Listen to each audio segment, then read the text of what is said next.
Ең маңызды жобалардың бірі Родина ауылында дене шынықтыру сауықтыру кешенінің құрылысы. Жобаның жалпы құны 626 миллион теңгеден асады. Құрылыс жұмыстарын Лисаковск қаласындағы эксклюзив строй жауапкершілігі шектеулі серіктестігі жүргізуде.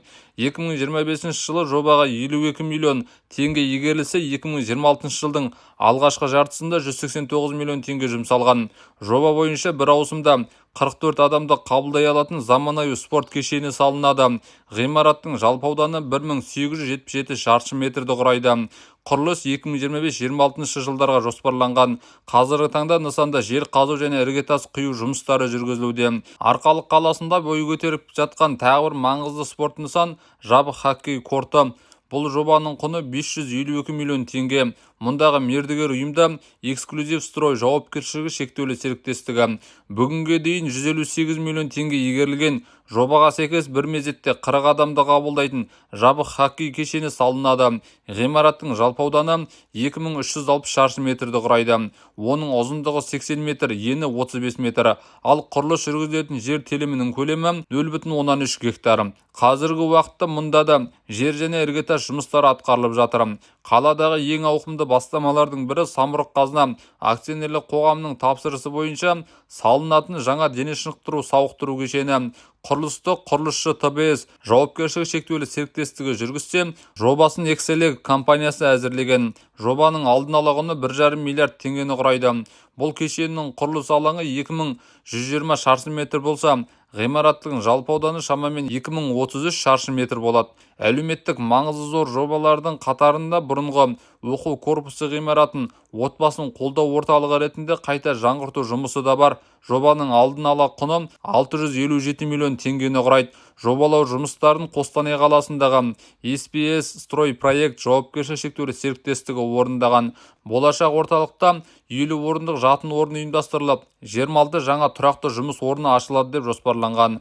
Жобаны іске асыру мерзімі 2026-27 жылдарға белгіленген. Қазіргі таңда құжаттар мемлекеттік сараптамадан өтіп жатыр.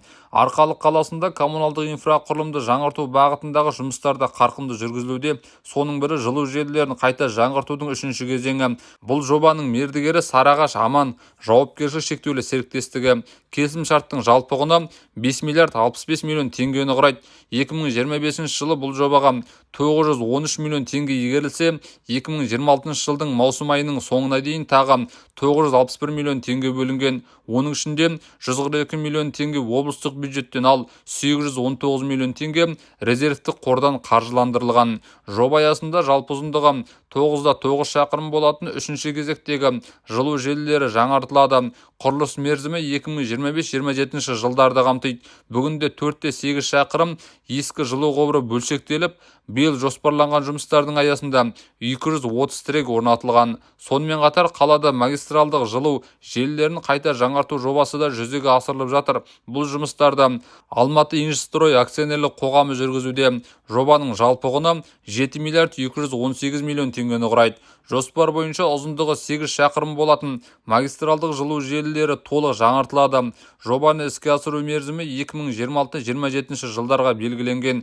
Қазіргі уақытта 3,7 шақырым ескі құбыр желісі бөлшектеліп, 262 тірек орнатылған. Сонымен бірге 1,5 шақырым жаңа магистралдық жылу құбыры төселді. Инженерлік инфрақұрылымды жаңарту жұмыстарының тағы бір маңызды бағыты қаланың кәріз желілерін қайта жаңғырту. Бұл жобаның мердігері Болады жауапкершілігі шектеулі серіктестігі.